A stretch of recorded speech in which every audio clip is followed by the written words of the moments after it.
Bonjour, je suis Nadège du blog Vegan Bio et de la boutique Market Veg.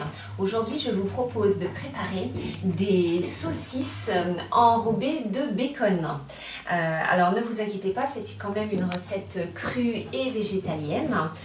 Nous allons préparer des petites saucisses végétaliennes et du bacon végétalien, mais cru à 100%. Voilà, donc pour faire mes petites saucisses, ma chair à saucisse en l'occurrence, j'ai besoin de graines de tournesol. Là, j'ai 250 g de graines de tournesol que j'ai fait tremper toute la nuit. Voilà, donc là, elles sont rincées, égouttées. Donc, je vais mettre dans vous les versez dans un mixeur. Là, j'ai pas de mixeur, mais un mixeur ferait très bien l'affaire. Un bon mixeur avec une lame en S. D'ailleurs, peut-être mieux que le blender. Mais je n'ai rien d'autre sous la main. Voilà. Donc ça va faire la base de notre chair à saucisse. Ensuite, j'ai besoin de la moitié d'un petit oignon, de graines de chia, 2 cuillères à café de graines de chia. Alors vous pourriez très bien remplacer les graines de chia qui sont riches en protéines, très intéressantes au niveau nutritionnel, riches en protéines et en oméga 3. Vous pourriez très bien les remplacer par du psyllium en poudre, peut-être plus facile à trouver, je ne sais pas. Le psyllium en poudre a le même effet d'absorption des liquides. Donc vous avez, celui que j'utilise est en poudre fine, beaucoup plus facile je trouve à utiliser dans les recettes et même à consommer que celui qu'on trouve en général, souvent qui est appelé en poudre mais qui est en fait en espèce de flocon puisqu'il s'agit du tégument, l'enveloppe de la graine de psyllium qui est entière. Donc voilà, moi je n'utilise que de la poudre, vous l'avez chez Market Veg en poudre fine mais également en petits pots en poudre extra fine qui peut être encore plus intéressante dans des recettes comme des crèmes sucrées parce qu'elles passent complètement inaperçues. Là dans un pâté, celle-ci convient très bien. Donc voilà, soit du chia, soit du psyllium. Là je mets du chia. Voilà, ensuite nous allons passer aux épices. Je vais prendre de l'ail en poudre, ou là en l'occurrence semoule, une cuillère à café d'ail. Voilà. Ensuite, une cuillère à café d'oignon, également en poudre ou semoule. Voilà. Ensuite, nous avons les champignons. Alors dans cette farce, nous mettons des champignons. Vous pouvez très bien utiliser des champignons frais, champignons de Paris, voilà, c'est peut-être plus abordable, mais pour les fêtes, vous pourriez prendre des champignons un petit peu plus festifs. En l'occurrence, moi j'ai utilisé des shiitake déshydratés à basse température. Les shiitake sont parmi les champignons les plus intéressants au niveau santé, bienfaits nutritionnels. Donc c'est vrai que si vous pouvez mettre des shiitake, en plus ils ont un goût vraiment particulier, très agréable. Enfin moi j'aime énormément les shiitake. Donc là j'ai mis un sachet, 30 g de shiitake déshydraté. Donc réhydraté pendant une ou 2 heures, peut-être même un petit peu moins. Vous mélangez de l'eau et du tamari, donc ce qui est une sauce soja. Voilà, vous les faites réhydrater, ça réhydrate assez rapidement. Donc voilà, vous mettez les champignons dedans. Vous pouvez même mettre le jus, puisque de toute façon, il va falloir mettre un petit peu de liquide pour pouvoir mixer tout votre mélange. Vous ajouterez au fur et à mesure du liquide. Et puis voilà, c'est tout pour l'instant ce dont vous avez besoin pour faire votre chair à saucisse. Et on va mixer.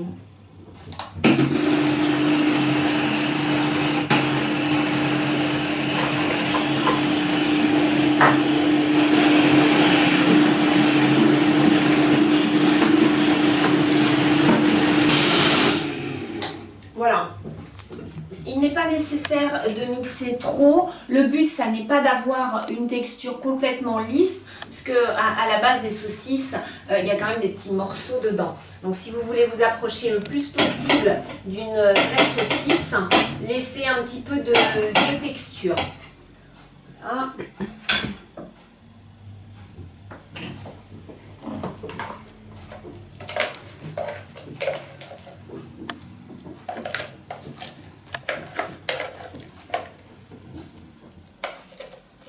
Donc on va laisser reposer un petit peu cette chair à saucisse végétale.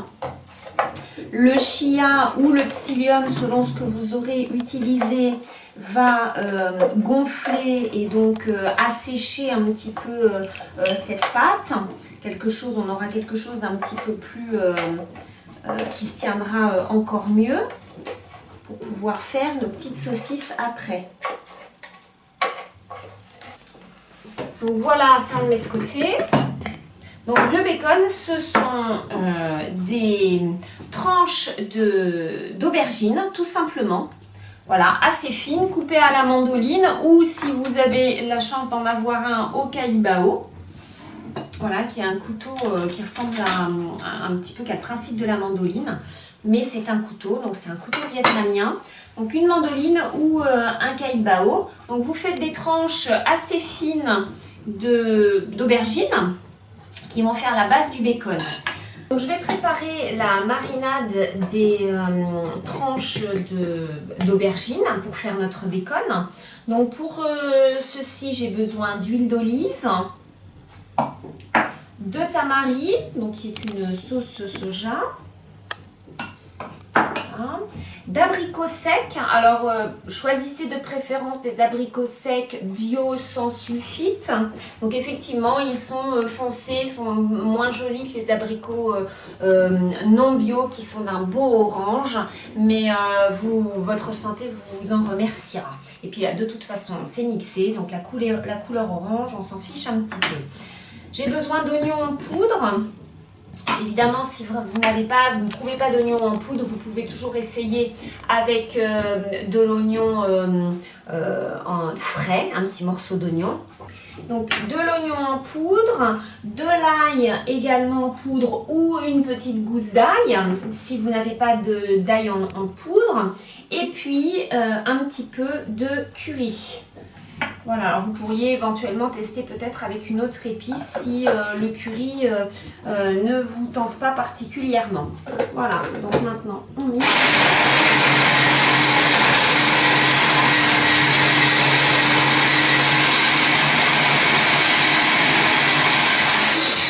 Donc on va étaler les tranches d'aubergine. Voilà, je prends un pinceau et je tartine de sauce.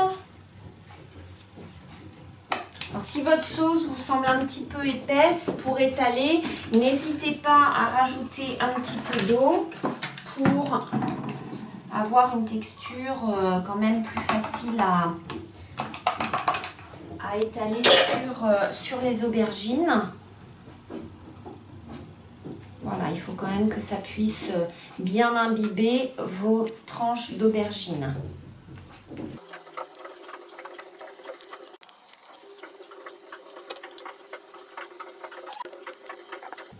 Voilà, imbibez bien vos tranches d'aubergine. Le fait qu'elles seront bien imbibées va les ramollir, les rendre souples et puis surtout les parfumer à cœur. Donc vous n'aurez plus trop l'impression de manger des tranches d'aubergine, mais quelque chose qui effectivement rappellera davantage le bacon. Alors si vous vouliez faire un bacon vraiment à goût fumé, vous pourriez rajouter également comme épice, il existe dans le commerce, des paprikas fumées, sel fumé, qui apporte vraiment un goût de fumée très intéressant dans la cuisine crue. Voilà, et quand vous avez fini de bien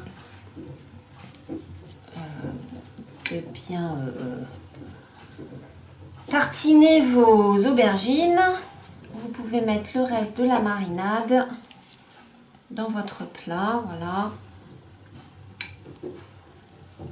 Et vous laissez comme ça mariner vos aubergines au moins une nuit. Pour qu'elles soient bien souples, bien imbibées des parfums, du goût de la sauce. Voilà.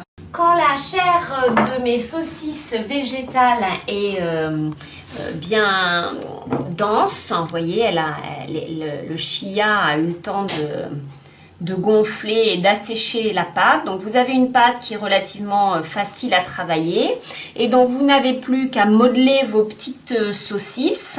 Alors je prends là pour faire ces saucisses là, par rapport à la taille des aubergines, ça représente 30 grammes de pâte à peu près, voilà, 30 grammes. Vous modelez une petite saucisse, voilà, et puis voilà, vous en faites jusqu'à ce qu'il n'y ait plus de pâte.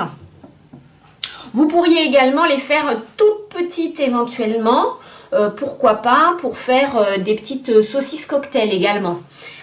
Et dans ce cas-là, vous pourriez couper les tranches d'aubergine peut-être en deux dans la longueur pour qu'elles correspondent à la taille des saucisses. Voilà. Vous pouvez également, si vous ne voulez pas faire ces saucisses, faire mariner vos tranches d'aubergine de la même manière et à la place d'une saucisse mettre un pruneau dénoyauté ou fourré d'une amande, un peu comme les pruneaux au bacon. Donc voilà, plusieurs façons d'utiliser ces aubergines marinées. Après il faudra les mettre au déshydrateur, que ce soit avec un pruneau ou les saucisses. Donc je vais vous montrer voilà comment on fait une fois que les tranches d'aubergine sont sorties de la marinade. Voilà, donc quand vos tranches d'aubergine ont mariné, donc de préférence une nuit complète au frais, voilà, vous enlevez le gros de la sauce. Vous prenez votre rondelle, vous prenez votre petite saucisse et tout simplement vous allez l'enrouler et l'enfermer dans votre tranche d'aubergine. Et voilà. Donc vous faites ça avec toutes vos saucisses, vous déposez sur un plateau de déshydrateur et vous faites déshydrater quelques heures. Voilà. Vous pouvez donc soit les couper en petits morceaux après pour faire pourquoi pas un apéritif ou une entrée avec une salade. Moi je vais vous montrer comment les utiliser dans un plat avec une purée de chou-fleur cru.